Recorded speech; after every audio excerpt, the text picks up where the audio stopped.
to the northern African country of Tunisia, which was the historical location of Carthage, the capital of the ancient and powerful Carthaginian Empire, which was the same location as its modern capital, Tunis. At the beginning of the 1800s, Tunisia was described as a quasi-autonomous province of the Ottoman Empire. Its trade increased dramatically with Europe in the 1800s, with the arrival of Western merchants wanting to establish business in the country.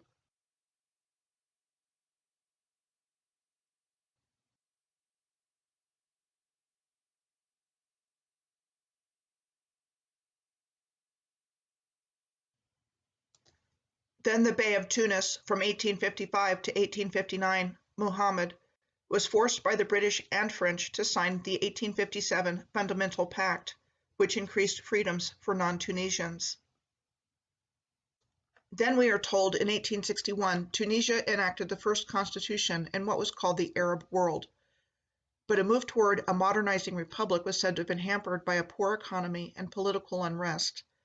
Regardless of the new constitution, when the Tunisian government couldn't manage the loans made by foreigners to the government, it declared bankruptcy in 1869.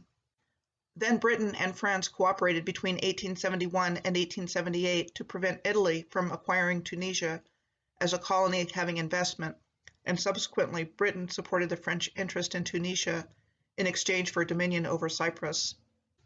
Using the pretext of a Tunisian invasion into Algeria, the French invaded Tunisia starting in 1881 with an army of 36,000, which quickly advanced to Tunis, entering by way of places like Susa on the coast,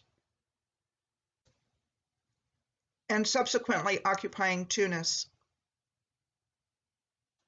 Then the French forced the new Bey, Mohammed III as-Sadiq, to make terms in the form of the 1881 Treaty of Bordeaux, which gave France control of Tunisian governance and making it a de facto French protectorate.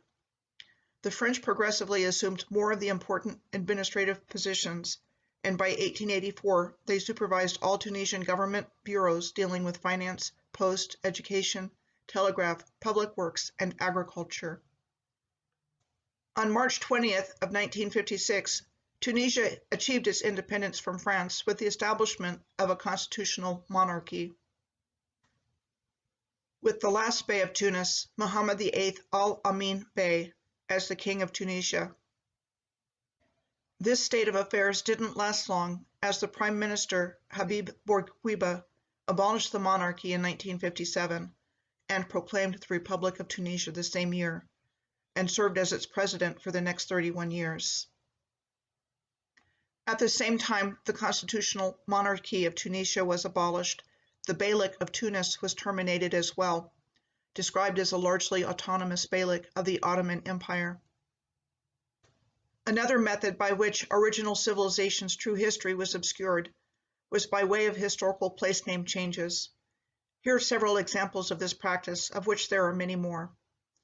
The following were all empires unified within the ancient Moorish civilization, with its roots going back in the far distant past to the time of Mu, also known as Lemuria. Also known as the Barbary Coast and the Maghreb, Barbaria was the name given to a vast region stretching across northern Africa to the Canary Islands. The people who live in that part of northern Africa became known as Berbers instead of Barbars. What was the historical Tartarian Empire included present-day Korea, Japan, Mongolia, Tibet, and other modern Central Asian countries. And a chunk of it became known as Manchuria in Northeast Asia in the mid-1800s. The borders of today's country of Bangladesh were the major portion of the historic region of Bengal, an ancient civilization said to date back at least 4,000 years. Mughal Bengal was described as a paradise of nations, and its inhabitants' living standards were among the highest in the world at one time.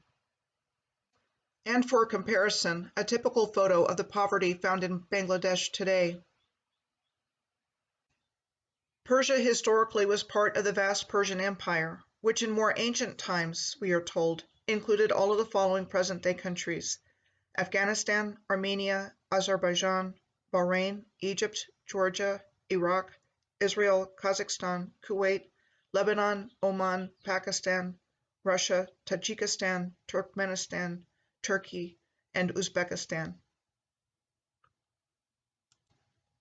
On the Nowruz, or New Year of 1935, the Shah of Iran, Reza Shah Pahlavi, asked foreign delegates to use the term Iran informal correspondence. This also changed the usage of the country's national identity from Persian to Iranian. At one time, Euboea, a large island in the Aegean Sea off the eastern coast of what is now called Greece, was known by another name, Negroponte.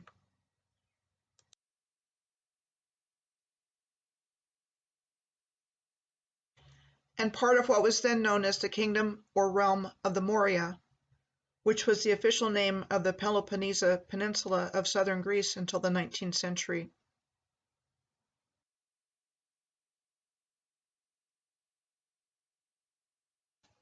There are other pieces to the puzzle that are important to mention in this video before I conclude it.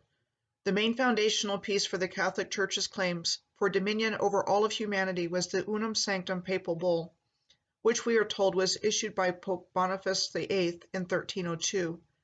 At the end of it, he writes, "Furthermore, we declare, we proclaim, we define that it is absolutely necessary for salvation that every human creature be subject to the Roman Pontiff." On December 22nd of 1216, the Dominican order was founded by Pope Honorius III via his papal bull called the Religiosum Vitam, and gave universal recognition to the order. This occurred during the Albigensian or Cathar Crusade in southern France, and the Dominicans were founded to preach the gospel and oppose the Cathar heresy, and/or any form of what was deemed heresy, which is defined as the formal denial of the orthodox beliefs of the Church and the adherence to correct or accepted creeds in religion. The peaceful Gnostic Cathars were brutally massacred in the Albigensian Crusade in southern France and Spain that lasted from 1209 to 1229, as the Cathars were tagged as a heretical sect. It is interesting to note that the small country of Andorra is located between these two countries in the southern part of the Pyrenees Mountains, all of which was a part of the historical Catalonia. Andorra has been ruled since 1272 to the present day as a diarchy, a co-principality of unelected heads of state, by whoever is the Catholic Bishop of Urgell and whoever is the President of France. Catalonia was partitioned as a result of the 1659 Treaty of the Pyrenees, ending the Franco-Spanish War, which took place between 1635 and 1659, during which time Catalonia revolted. The Spanish crown ceded the northern parts of Catalonia to France. Then in 1714, King Philip V of Spain imposed a unifying administration across Spain via the Nueva Planta decrees, which, like the other realms of the Crown of Aragon, suppressed the Catalan institutions and rights as a result of the War of Spanish Succession, when Catalonia changed its loyalty from Philip V to his rival Archduke Charles, whose English allies promised to uphold Catalan charters and institutions. What is the driving force behind the brutal animosity towards the people of this region and the desire to control it in perpetuity? I think there is a very important secret hidden here about the people who live in this region that surfaces in their oral traditions and sometimes in literature. The Inquisition started in the 1200s in France during the same time period as the Cathar Albigensian Crusade. The Inquisition was a group of institutions within the Catholic Church with a stated aim of combating heresy under the leadership of the Dominican order. The Spanish Inquisition was established by King Ferdinand and Queen Isabella in 1478 to maintain Catholic orthodoxy. Called the Tribunal of the Holy Office of the Inquisition, it is particularly known in history for its brutality and torture. So we are taught that all of this is normal and matter of fact in history in school. like there is nothing out of the ordinary or wrong about the Inquisition, which was by its very nature violating basic human rights and dignity, including torture, in the name of Christianity, just for having dissenting views. The lovely Office of the Inquisition is even still in existence to this day, only now it is called the Congregation for the Doctrine of the Faith. The powers that were didn't rewrite history from scratch.